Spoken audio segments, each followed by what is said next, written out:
What's going on, everyone? Welcome into the Dairyland Drive podcast, the last recorded episode of 2025. We're doing this the day before New Year's Eve, but nonetheless, it will be the last of, I think, like episode 43, 44, something along those lines, that we've recorded all in 2025. So super excited about that part. Not excited about how the Packers have finished this calendar year. Collin, Mike, and Riley, we're going to talk about it. And boys, I don't know how much of this game this past Saturday, the beatdown at home against the Ravens, how much did it surprise you? Just in the fact of the result, and just kind of how it happened. Were you a little surprised that the Packers knew exactly what the Ravens were going to do, but still just couldn't stop them, and essentially they just controlled a majority of the game. Obviously, Green Bay got it within 3 there and flirted with a little comeback and keeping it close, but then the defense just didn't make a single play those final 2 drives and end up losing by double digits. So, scale of 1 to 10, how surprised were you in just that loss and how it happened against the Ravens at home, the last home game now of the season, since they're going to be the 7th seed and locked in? Where were you at in the surprise, I guess, level of 1 to 10 after that loss? Like 7 probably. I mean, we all picked the Packers to win last week. I think it was always like a possibility and probably in the back of our minds that they could absolutely lose this game, but man, I didn't see them giving up 41 points and just like not even looking like they wanted to be out there on defense in particular. Losing by 17.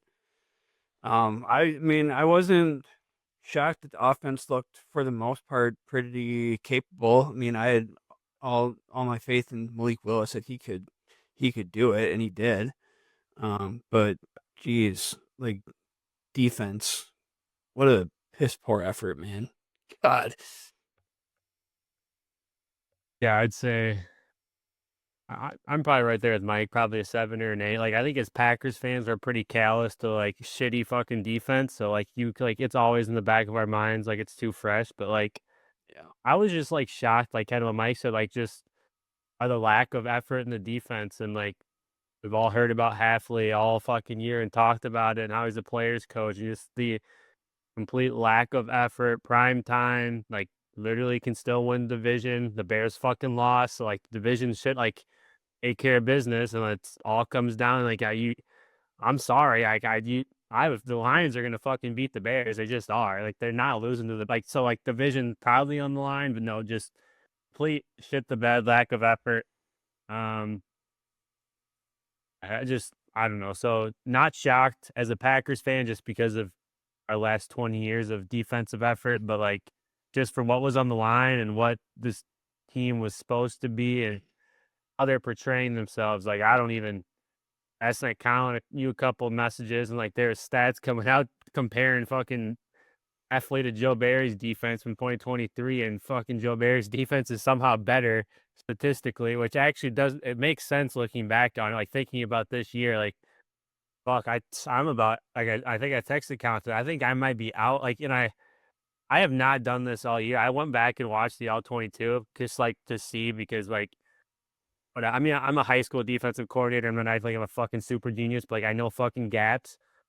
Like, the lack of undisciplined, like soft, just fucking non-fundamental, like everything completely just shit. Just it was like the defense was fucking awful. So like I'm literally like I think just from that rewatching that, like I don't know what the fuck they did all week. I don't know what they've done all year. Like, I think, and like you guys even know, like when you're in defense, like you don't like what is the offensive line and fucking tight ends and fullbacks? Well, they want to fucking legally hold you. Like that's the thing. Everybody in fucking football knows that. What you do in defense to like not let that happen? You like block out, extend, get as much separation as possible. Apparently, the Packers don't practice that because they did not take out and then try to take on a block and then try to extend their arms at all. actually, like defensive end wise, they literally ran upfield and made fucking holes bigger. I don't know why. The only two defensive linemen that actually played it somewhat decent some of the time were Bretton Cox and Lucas Van Ness. Harold Brooks had like one or two plays. Everybody else just got fucking like rolled or displaced into the gap. Trey Walker and Edger Cooper both fucking suck. Like I'm out on both of them now after that bullshit. Cooper makes splash plays with the outside, but Jesus Christ, he wanted no part of anything on the inside. Like there's like you could probably put together probably a 2-minute highlight film of him just bitching out completely. Um, Never good when Bullard and McKinney are by far the two most aggressive players, like tackling wise, on your team when they're your fucking two safeties half the time because Evan Williams was in and out. So yeah, just overall lack of technique, discipline, gap, everything. It was just I don't know. It was a bad performance, but yeah, offense looked good, I guess. And that was the frustration I have is fucking, what have I been saying this since week fucking 3 about just taking deep shots? And now we fucking, Nate Wiggins and Marlon Humphreys, two like known good corners with the backup quarterback. We start taking deep shots and fucking Dobbs and Watson are making plays. Like, shocker. Like that. I don't want to be mad about it, but at the same time, it's just like frustrating and pisses me off. Like, why LaFleur does this shit. Like, Jordan Love can't throw a deep ball, I guess. I don't know. Or he just doesn't trust him to, which we've talked about in previous episodes as well. So I just went into a long rant there. So overall, yes, pretty frustrated defensively, but overall, just I just don't understand what's happening. It seems like, and I don't know like the stats wise, but just kind of how the season is ending and this and just where we're at as a team right now, it feels very similar to last year, doesn't it? Of kind of crawling to the finish line.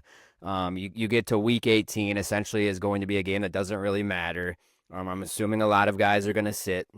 There's a chance that the Vikings beat the Packers and they end the season on a 4-game losing streak, going into the postseason crawling. Hence, last year they went to Philly pretty much crawling on both sides of the ball with all those injuries.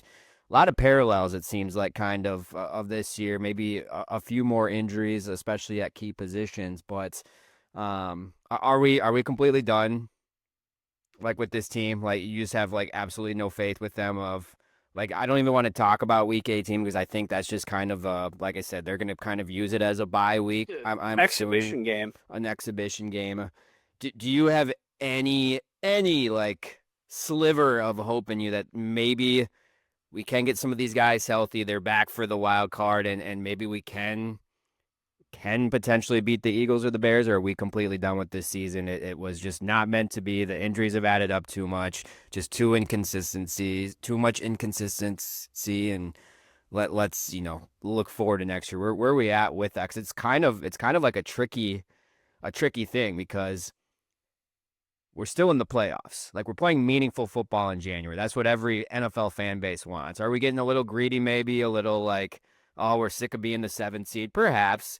But it's the 3rd straight year now, and it feels very well. Obviously, 2 years ago was a little different with how the team was playing and starting to come into their own and make that run. But to me, it feels very similar to last year.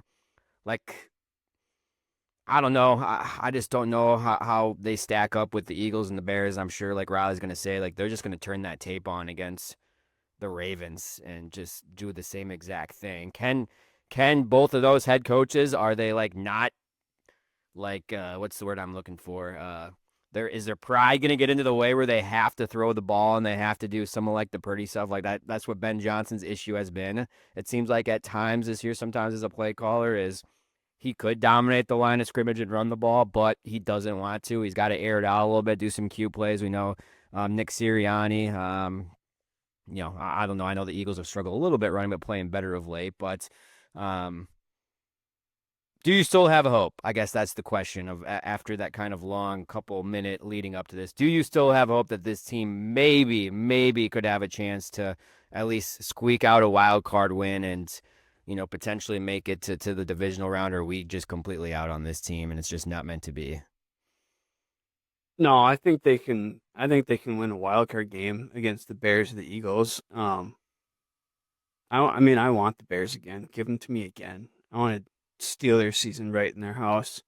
I think, like you mentioned, I think Ben Johnson tends to get a little too cute sometimes. Like he's he has it in his team, like they can run the ball, and they've just chosen not to the last 2 times they played the Packers.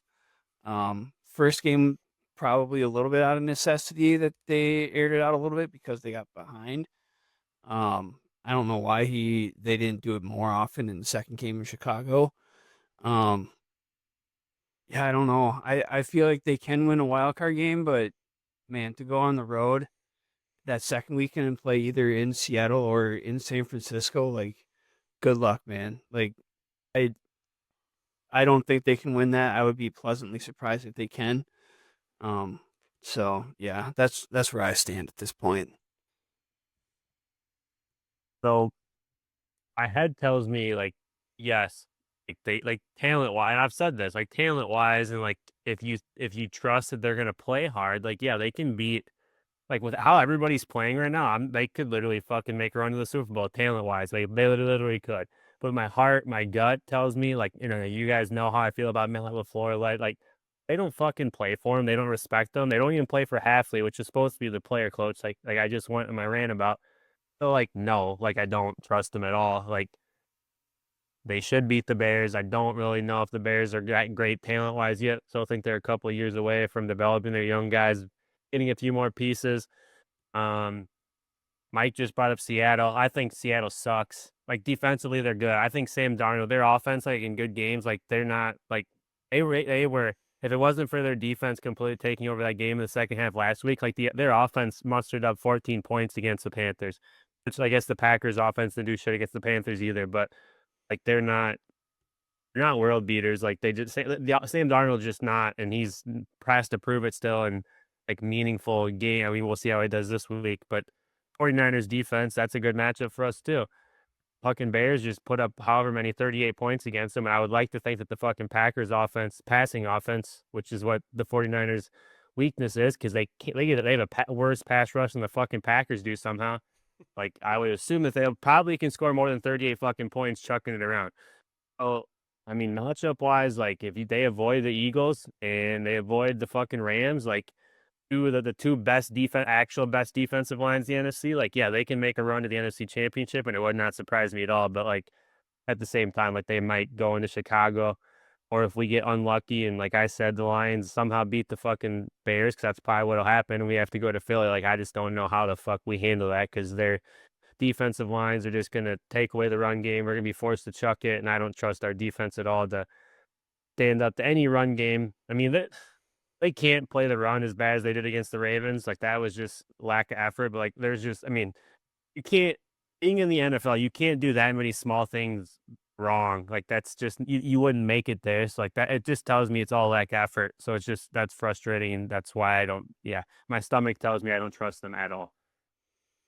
All right, well, we'll get a little bit more into that. I want to do Lambeau lines first, just so we don't take any away from there. So let's go into Lambeau lines, and then we'll circle back to this final week in playoffs with the Packers. So go ahead, Mike. Okay. So first one, not drafting a defensive lineman early with any of your early picks in the draft this year was what? Whoops. Idiotic, obviously. They're not using Matthew Golden, so like they might as well fucking take it. Like I said, James Pierce. I think I said that last week. Like James Pierce fucking was basically one of the main reasons the fucking Falcons held down the Rams in the first half last night.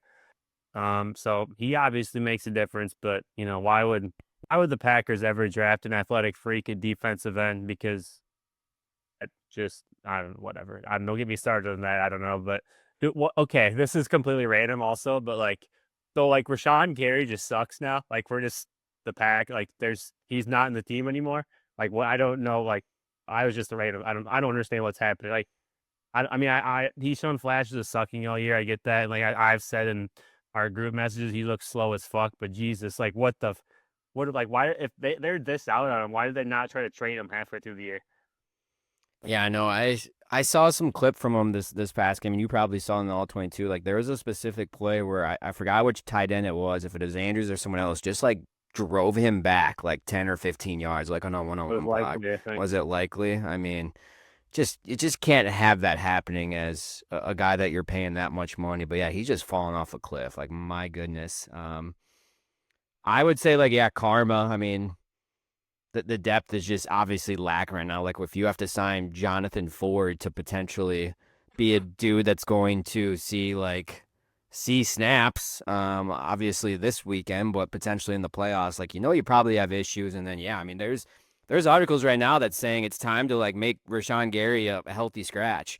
Like he's just not providing anything. Like they're trying to like historically like just with his like production or his lack of production this year, like trying to like match it, it's like very tough to do. Like it's just like his quick pressure is gone. Like the bull rush is like just completely gone. He hasn't had a sack since I don't even know what week 6, week 7, or how long it's gone without it. So he just is really not giving you anything. And Riley had mentioned like Brenton Cox, you know, might just like slide in right now to like the number 3 behind Akbari and Lucas Van Ness if Rashawn Gary's just not going to give you anything. I was kind of interested to see like what Collin Oliver could potentially like do, but it doesn't sound like he's going to have like if any impact this year. And LaFleur pretty much said he's excited about him next year. So, I mean that's the outside, and yeah, what the state of the inside is right now. It's just they're bringing bodies off the street. It's definitely not the same as a first round pick that could potentially be helping you right now. So I would say karma for sure.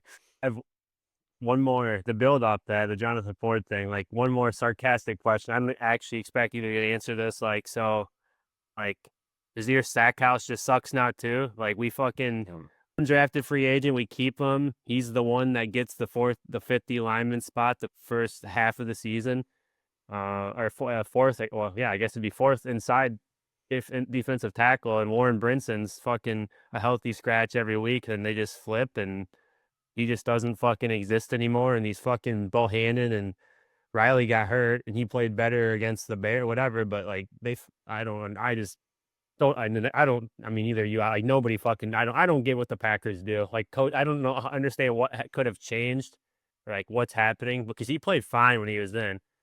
Like I don't know. I just don't get it.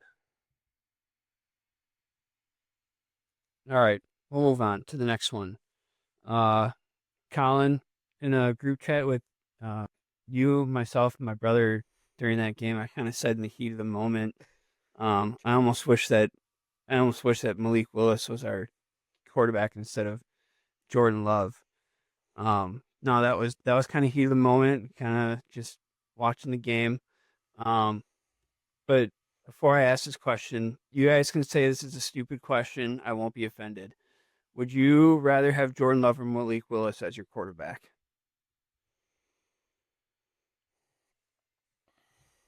Are we talking about like obviously the playoffs? Like we're talking about wild card playoffs, or like you talking about like moving forward long term? Both. Yeah, I mean, let's not forget too, like, yeah, as good as like Malik Willis has maybe made some like flashy plays, like they're still 0-2 these last 2 games. Like that's the part that I think we have to remember. Like he does have like a ceiling that's not as high as Jordan Love's ceiling. And I still think like overall this Jordan Love, if he probably didn't get hurt, he'd probably be up there in like the top 5 conversation for MVP. So um it's tough because if you talk about like the combo of the quarterback and the play caller, like obviously like seems like it's been like Matt LaFleur's potentially like best couple games calling plays and kind of calling it around Malik Willis and maybe not Jordan Love. But yeah, I mean certainly Jordan Love is what's going to have them be a surprise run. Jordan Love is going to be a big reason why they would win the wild card game and make it, I think, the divisional round. So, I mean, I would still have to ride with them.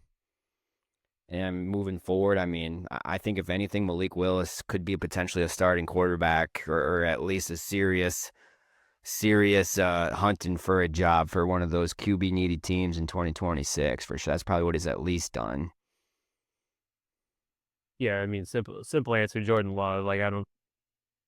Yeah, Jordan Love. But I mean, sarcastic response. Like if like you're gonna tell me that it's gonna keep Matt LaFleur from running his side to side gimmicky bullshit, then yeah, fucking give me Malik Willis because I fucking don't want to watch the side to side gimmicky bullshit anymore. But yeah, Jordan Love, to me, is a much better. But yeah, Malik Willis he can get paid somewhere, but I mean that's how far the fucking Packers organization has fallen now. We're those fucking franchises that week 17, 18, we're talking about a fucking quarterback controversy. Like that's how much of a shit show it is now. So that's great. Just love being one of those fucking organizations now. All right. Last question. Play or rest top end players this week against the Vikings? I rest them. That I mean, fucking they're like everyone's like a walking. I don't know what the word I'm looking for is, like a walking injury, essentially. Like that's just been the luck this year. So if there's no need to play them, like I would not play them. At least the guys that have been banged up on the injury report. I'm sure there's going to be guys that are completely healthy that can play, but anyone that's been questionable these last couple weeks or battling, like I would for sure sit them. Yeah, I mean, like Zach Tom and Josh Jacobs, like sit down, but like you have to play, like you don't have to, but like I feel like you have to play Jordan Love, so like you have to like still like roll out your line pretty much. Like he hasn't played in 2.5 games. Like I don't know. I mean that's a ballsy rolling him out there after not playing for 2.5 games. Like I don't know. This is the playoffs. Maybe I don't know. Maybe they'll do that though. I don't really know. I don't know how much it matters. Like he's obviously going to know what he's going to get against the Eagles or the Bears. They played them both this year. He's played the Eagles the last couple of years. So like it's not a whatever, but still had not playing in 3 weeks essentially at that point in time. The big thing defensively, there's so many random injuries. You can sit as many people, I guess, as you want. I'll throw one more random question because I don't know if any of you, either you saw that. You guys saw that Trayvon Diggs got released today by the Cowboys. Will you guys fuck with that if the Packers just said fuck it because all their cornerbacks are dead and Carrington Valentine's literally just got basically called him, just put on, like he got benched halfway through the game, had to come back in because they had fun. He got benched for Kamal Hadden. That's how bad. He only came back in because Kamal Hadden obviously snapped his leg in half. But like, I'm shocked that you both just said no right away. I fucking give it to me. And fucking, I don't know how you wouldn't just try it and just say fuck it. Like, it can't be any worse. Yeah, I don't know. The one thing I did see with that is that he has like a perfect quarterback rating against him whenever he's targeted this year. So that's Fit why I right said in. no. He'd fit right in then. No, I know I mean, whatever. I mean, I don't think he would. In a sense, I still don't think he'd make you any worse.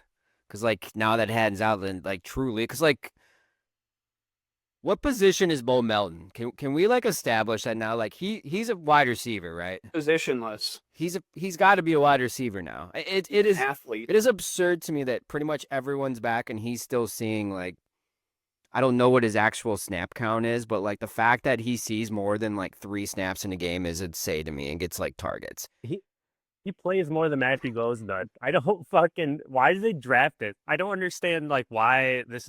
Why is this a thing? Oh, like I don't understand. I agree. I'm so confused about it. I mean, yes, there was a stretch there in the season that maybe you needed him like an emergency in a pitch, but like there's no need for him now.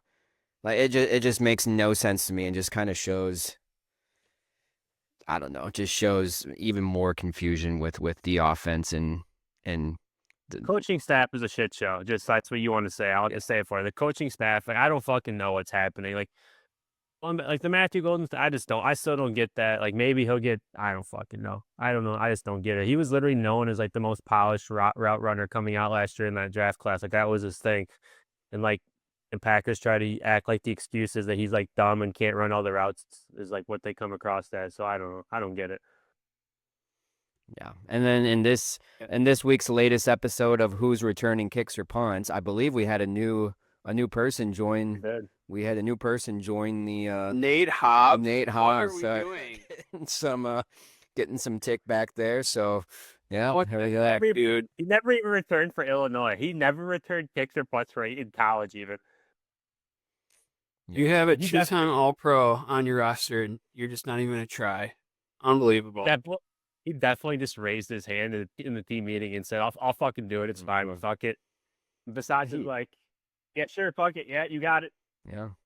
Well, he was a guy. Wasn't he the one that said that was the last game that they were going to lose the rest of the season? So I would not be surprised if he was the. I'll be the guy. I'll be the guy. I'll volunteer. I'll do it if we need someone. I'm all in. But yeah, it's To go ahead. to just answer your snap count question for Matthew Golden, Bull Melton before. Matthew Golden had 24 snaps at wide receiver. Bull Melton had 17. That's 15 too many to me. Like I'm fine. Like whatever. Like if it's to the point where you're gonna give him the ball in like a jet sweep, like maybe once a game, like at least put him out there. If you're gonna do the gimmicky shit, like one game give him the ball, next game don't give him the ball, third game do something else with them. But like he thinks he just needs to like think plays, not I don't know what the correct whatever terminology is, but he has a need to have him out there when he's got all these guys that are actually receivers and better than them. It just makes no sense to me. But yes, to your point, Matthew Golden should probably be getting 15 of those snaps. He should be up to the 30 to 35 range, I would say. But Like if this ended up being his role, like why did we not just fucking keep McCole Hardman though? He could actually return kicks and fucking punts and do all this gimmicky shit. He's fucking faster and better with the ball in his hands. I don't get it at all. It makes no fucking sense how they're doing any of this. yeah. All right, well, let's wrap it up here before we go to 3-and-out. Are we all in consensus though? I think it's simple. If the Bears win against the Lions, they are the 2 seed. The Packers would go to Chicago to Soldier Field. If the Bears would lose and the Eagles would win, they would go to Philly for the second straight year. Are we all in the consensus that we want the Bears? Like not even matchup wise and how like the first 2 games have gone, like fan wise, you got to have the rubber match, right? You got to have the rubber match, and there would be nothing sweeter than a season that seems like it's been thrown away. All the injuries, all the luck, and just even a chance to go in Chicago and ruin and end their season. You got to want that 10 out of 10 times, right?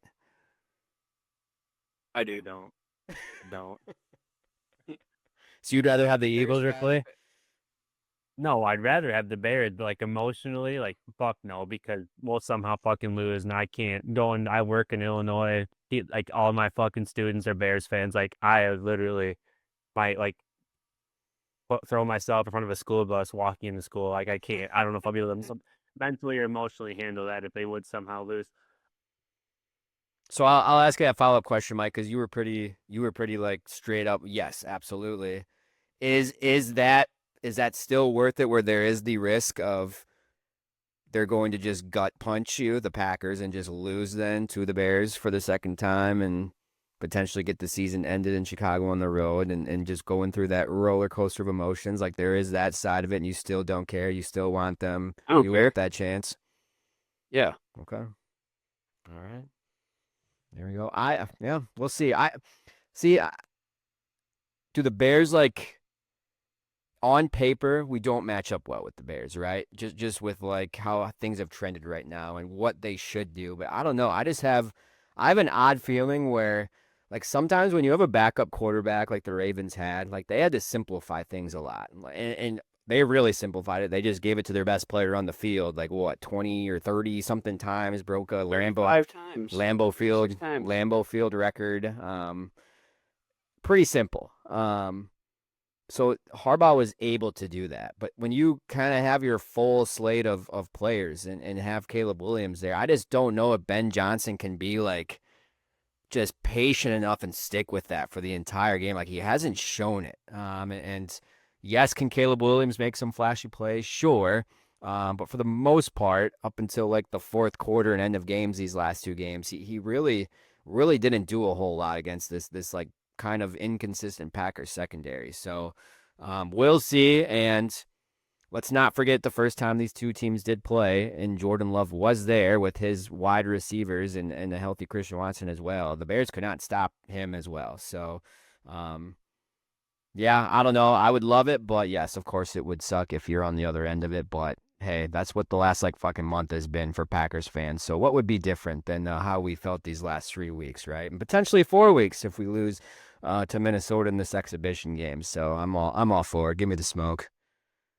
Is it not like I texted Collin you during the Sunday night game? Is it not frustrating like watching what the fucking 49ers just did to the Bears and like Purdy still threw a pick six. They punted a couple of times. They still dropped 42 on their fucking head. Like how is the floor not scoring more than 21 against these dipshits? Their defense is fucking terrible. Like we have better personnel. Kittle did not fucking play. They fucking Josh Tonjes is fucking lighting them up. So there's not even like our receivers are better. Tight ends equal. Running back, okay, CMC might be a little bit better than Josh Jacobs, but they're fucking similar. Offensive line, ours was better because their fucking best player, Trey Williams, got hurt in the first play. Like, so that pissed me. I don't understand. Like, it's the same style offense. Why can we not just do like, it's obvious not fucking hard to figure out how to fucking shred them. Oh, I don't know. It'd be cool if fucking LaFleur could score more than 21 fucking points against them ever, but I guess not. 100%. It's that point where, yes, Ben Johnson might look at the Ravens game and say, this is what I'm going to formulate my game plan around, but there's no reason why LaFleur can't look at this 49ers game, like you just said, and kind of see what worked against the Bears defense. So we will see. We will see how it all plays out this weekend, but we do know it's either going to be the Eagles or the Bears, who the Packers have faced and lost to both earlier this season, but also beat the Bears. So it will be a rematch in some capacity and some chance, a little redemption, either one on the road. But all right, well, let's go to 3 and out this week. I don't know if you guys have any good topics that you're excited about in the entire sports world in general. Can be football, outside of football. I know Mike's gonna probably want to get it started, so I will let him. I will let him have his couple minutes here. Mike, you have first down. All right. Colin, I got a question for you. Oh. How many matches in a row has Aston Villa won? It was 11. I think it was 11 up to today. Yeah. What happened today? Ugh, just an avalanche happened is what happened. It was a bang. And what happened? A good Arsenal team, yeah, good Arsenal team on the road. So yeah, Yeah. they put their foot down, and I still think it goes through them the EPL. So I wasn't too surprised. I think it was going to be 4-1. No, I thought it'd be a little closer just with the first half was like exactly what Aston Villa wanted, but then yes, Arsenal made some adjustments and just came out with a lot of energy and just put on a show there, and a lot of skill and just could tell like the level above Aston Villa just like offensively that they have. So, Yeah, they are. Aston Villa, they split. they're not quite on. You're not on our level yet, buddy. They split. They split. I'll take that. I'll take that. Hey, they got 3 points at Chelsea, at Arsenal, or at Arsenal. If they got 3 points out of that, I'm happy with it. So yes, they're still 6 points behind the table, but they're still in the thick of things. So, but yes, Arsenal pretty impressive today. But More like Aston Villa, ASS, right? we'll see. We'll see how they respond to this. So we'll see. But yes, Arsenal is the top of the table. Got to give them that one. Got to give them that one. So. All right, that's first down, Mike. Got your smiles in, got your happiness in. Good to go. Yep. All right, Riley, what do you got for us for second down? All right, nothing too crazy. Just not. We're walking into football heaven here from tomorrow on through obviously Sunday. But yeah, focus on college football playoffs. Let's do a quick little pick 'em. I wonder your guys' selections. I'm gonna go all three 3-0 Big Ten victories: Ohio State, Oregon, Indiana. Then I might upset. I'm going Ole Miss over Georgia. I think they fucking beat them in a shootout. So there's my 4. Go ahead, Colin. I'll roll with the Big Ten. I'd love to see it after been a pretty successful already bowl season for the Big Ten, and with Illinois winning against a depleted Tennessee team tonight. That was like their B team, but we'll take it. Yeah, I love it. But I'll just for the sake of difference, I will say Georgia outlasts Ole Miss in that one, finds a way to win, and is the only SEC team to make the semifinals. So that's my one difference I'll do. We know Mike where he can be different. Yeah. Oregon, Texas Tech is tough for me. I'll take Oregon in that one just because I like the Ducks. Indiana, Alabama could be interesting. Apparently, it's supposed to be like raining super hard out in the Rose Bowl. I do like Indiana though. I think they'll probably be in the championship, in my opinion. I got Georgia absolutely waxing Ole Miss, and then I said this last week. I'm taking Miami over Ohio State. Defending champs going down. All right, there you go. Yep. Yeah, I'm super excited. It's gonna be a fun couple of days here. So, college football on its finest. All right, let's go to third down.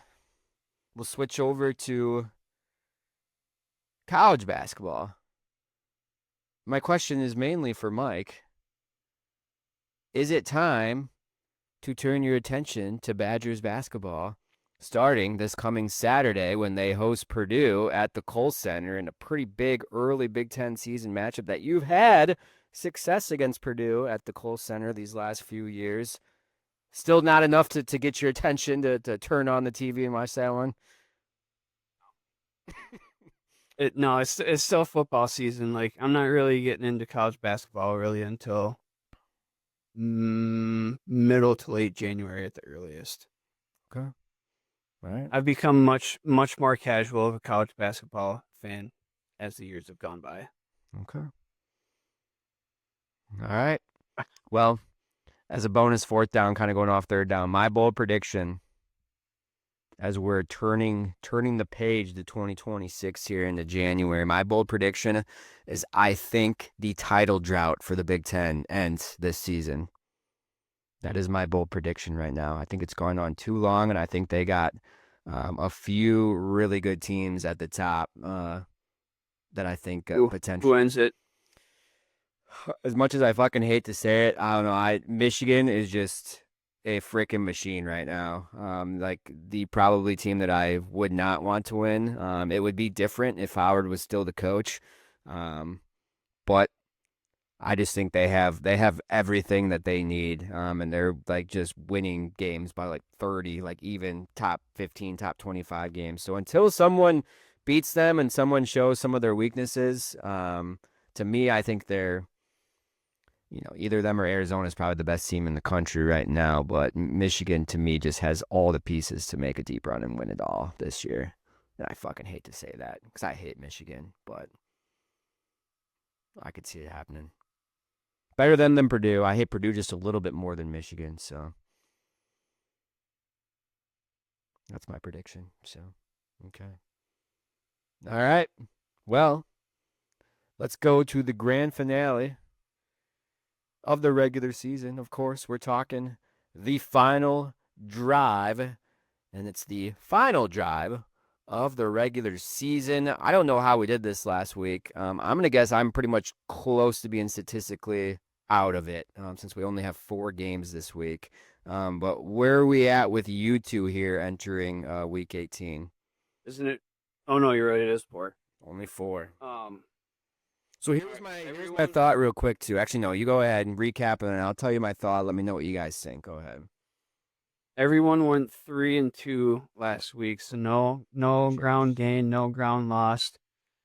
So puts Riley and I at 50, 37-1. Collin 3 games back at 47, 40-1. So I'd essentially have to go different from you guys in almost every game to have a chance, I suppose, huh? Yeah, that's just kind of how the pick'em season's gone for me. So I hit on the Vikings over the Lions in my double up, and then just lose my lock, lose the Packers.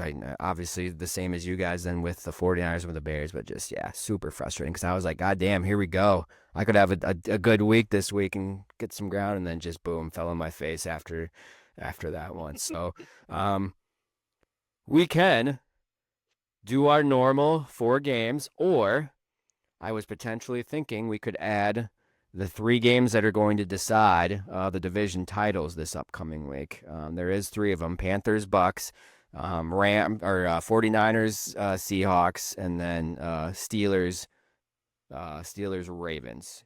We could add all 3 of those as just straight pick 'em. I don't know if you guys have any of them in your locker upsets. If you do, we can just scratch it, but that was something I thought we could potentially maybe do to add some more games just to have a higher chance at someone, meaning one of you two, more than likely to actually pull away and get the win. Or, of course, we can continue this into the postseason as well. So I will ask you two, or we can take a vote on it. Obviously, I mean, like I said, I'm statistically still in it, but definitely on the outside looking in. So I will mainly leave it up to you guys of what you think. Probably should make sure it's unanimous though. So what are we thinking? Stick to our 4, or do you want to potentially add those kind of division deciding games this week?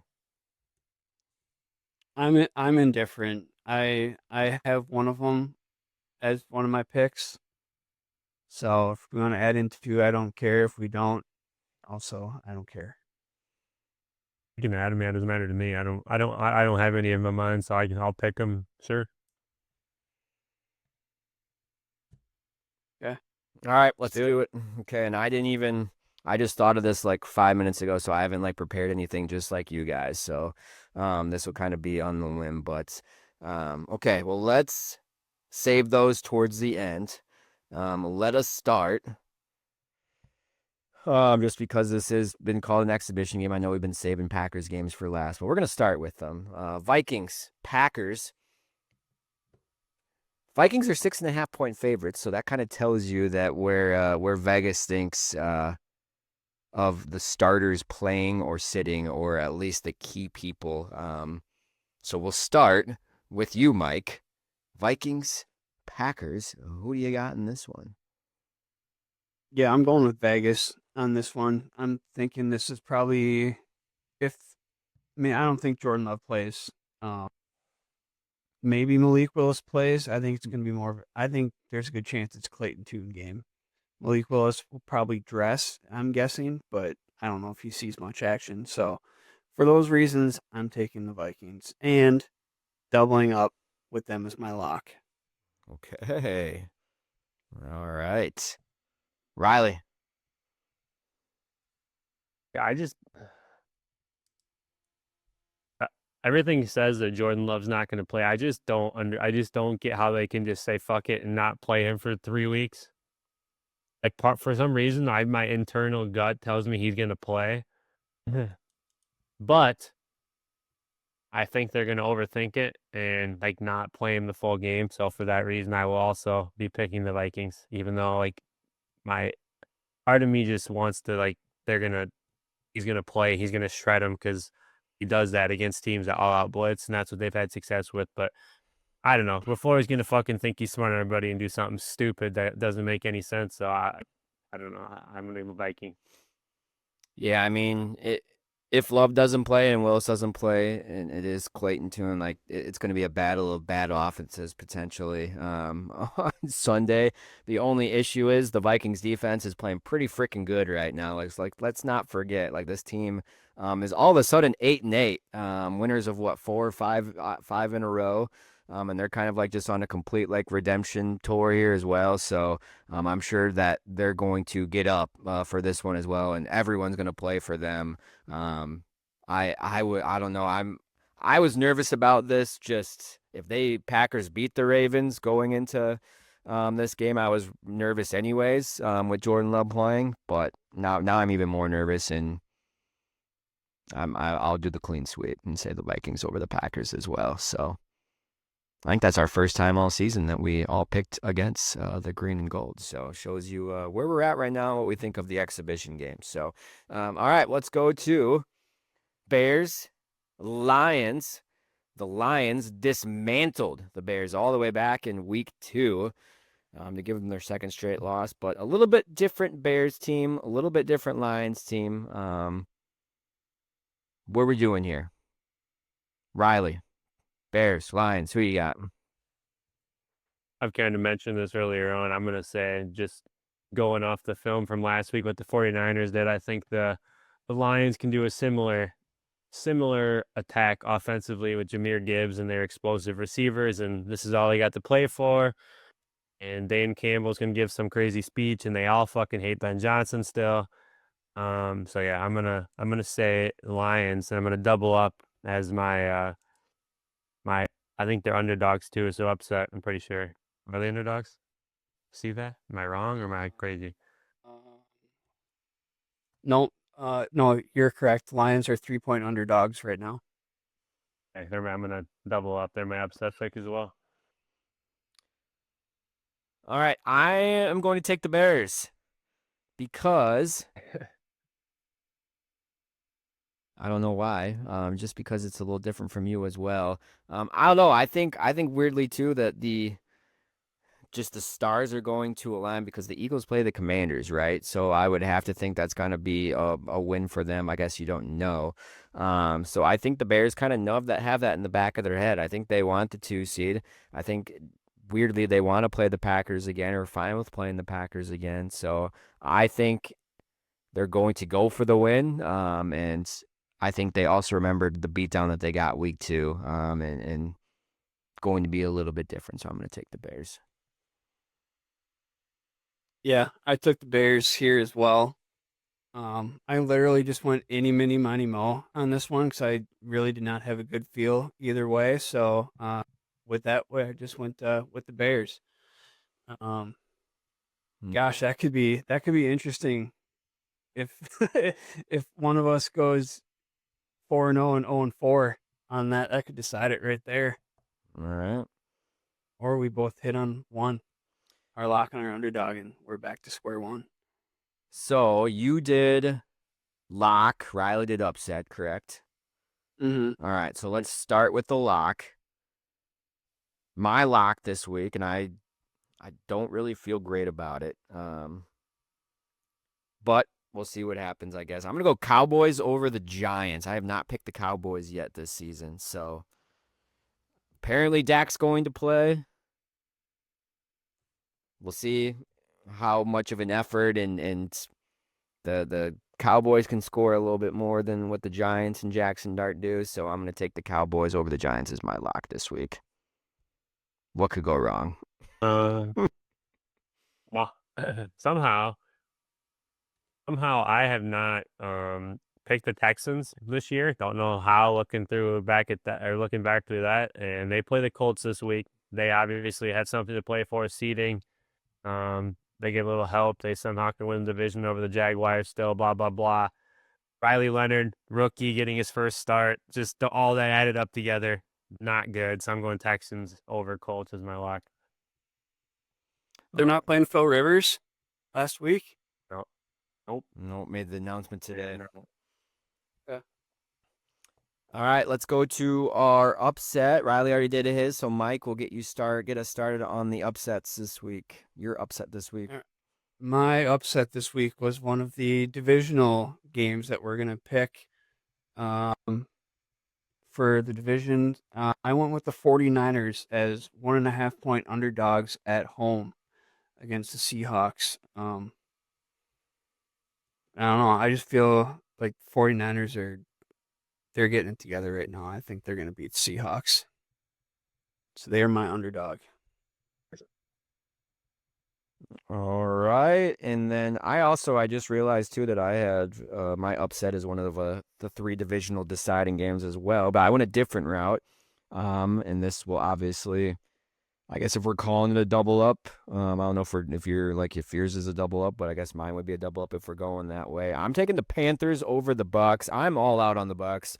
They've had like every chance here these last like 5 or 6 weeks to kind of pull away and put this, NFC South away, but they just keep shit in the bed. And like on paper, their offense should be really good and got some pieces on defense. They just keep losing. So this is be one of those weird games, I think, where the Panthers look good, and maybe make a few more plays on defense, and I think they get a win over the Buccaneers and make the playoffs. So I'm going I'm going Panthers over the Buccaneers as my upset. So that takes us to the divisional deciding games. So we will go just right off of that. Since I took Panthers over the Bucks, we'll start with you two with that game. Who do you have winning the NFC South? I've got the Panthers as well. I feel like the vibes are really bad in Tampa right now, so I'm taking the Panthers in that one. Game. Easy peasy. All right. We'll just, I guess, stay on Saturday, the Saturday night game, deciding the NFC West, Seahawks, 49ers. Big one. Mike already took the 49ers over the Seahawks. So, Riley, who do you have in this one? Yeah, I'm taking the 49ers as well. I think getting Kittle back, I kind of said earlier, I don't trust Darnold in that offense, and I know their defense is really good, but 49ers are going to Shanahan's going to put up points, so I just think they're going to outscore them. They're going to secure that number 1 seed. And for that reason, I'm going to go Seahawks because you two both went 49ers. I got to make some ground up, so I got to be a little bit different. I don't know. Yeah, maybe when you watch them, they're not maybe as impressive on either side of the ball as the Rams or the 49ers, but it's not an accident of winning 13 games, however, where they won 13 games so far this year at some point. Got to be okay, right? At least a decent, good team. So I'll go Seahawks over 49ers. And then that leads us to the last one, the last regular season game, I believe, because there's no Monday night game, correct? This week. So Correct. the last regular season game of the season. Steelers, Ravens. I don't think we thought this would be a possibility maybe a couple weeks ago with how shit the Ravens were playing, but they turned it around pretty quickly, and the Steelers have left the door open of them. Apparently, there is an outside chance that TJ Watt will play. I don't know if that's just some gamesmanship for Mike Tomlin or if it's actually serious and he would have an impact. Aaron Rodgers would be cool to see him in the playoffs, but we will start with you, Riley. Steelers, Ravens. Who do you got in this one? Unless fucking DK Metcalf's rolling up in the MVS jersey and pretending to be him all game, I just don't know how the Steelers score, so I'm going to go Ravens, unfortunately, because I do love A-Rod. Mike. This is tough for me. The DK factor is big, but I don't know. I feel like the Ravens can be scored on. Um, God, I don't know. After seeing what Derrick Henry did last week too, like I don't feel like the Steelers' defense is that good either. So I mean, I don't know. I'm just gonna go with the Steelers. No, I don't know. I don't know, dude. Yeah, I'll stick with the Steelers. I don't love it though. Okay. Well, it makes it harder on me too. I don't know the difference between how many different games you guys picked or chances potentially. I don't know. We're different on a lot. Okay. I don't know. I was back and forth on Especially this one as playoffs. well. Where is this game at? Pittsburgh, It's in Pittsburgh. but they're 3.5. They're 3.5 point underdogs. Yeah. I don't know. Their backs have been against the wall a lot of times. It seems like this season. Maybe they've answered. I know Aaron Rodgers said that, but oh, here's just something how the Ravens won this last game. I mean, I don't think they'll do the exact same thing to the Steelers, but I think it's going to be a heavy dose of Derrick Henry. We'll see if Lamar Jackson plays, and like Riley mentioned, I just don't know how the Steelers are going to score, or who Aaron Rodgers is going to throw it to. Adam Thielen, Gainwell. MVS, kind of Gainwell. So I'll go Ravens. Washington, baby. I'll go Ravens, and he just. Didn't Washington like break his leg or something like that or out? I don't know. Or is that someone else? All right, I'll go Ravens over Steelers. Okay. So we went from 4 games to 7, I believe. 6, 7, however Mike wants to decide if since me and him both had one of these divisional deciders. I guess it would have to be because Riley picked 7 total, so we would have to essentially double up on him. To make it even and everyone have 7, correct? Correct, I believe so. Okay. All right. Well, will the final drive pick'em be decided this week, or will we go into the postseason? We will, I guess, decide next week's episode. Yeah. Go ahead. So it's like one less pick for you because we each both doubled up on one of our divisional picks. So we're getting scored for 7. You're only going to get scored for 6. Well, it depends. Would my double up be the Panthers as my upset, and then I would also have them in my divisional? Like that's what I was, because that would make it 7, I believe, right?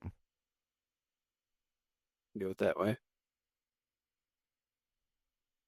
We'll do it that way. Okay, keep it easy. Not like it's going to probably matter, but okay.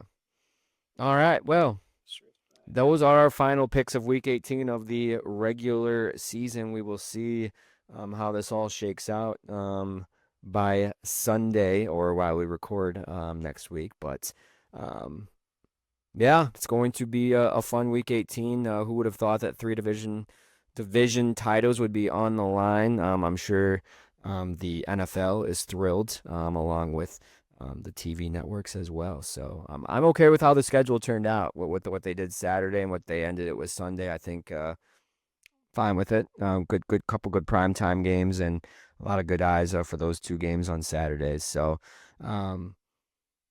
yeah, everyone, thank you for all the listens in 2025. However you're going to spend your New Year's, if you were old like us 3 potentially and not do anything, and the 30 crew have a pretty laid back New Year's Eve and New Year's Day, I'm sure, of just sports.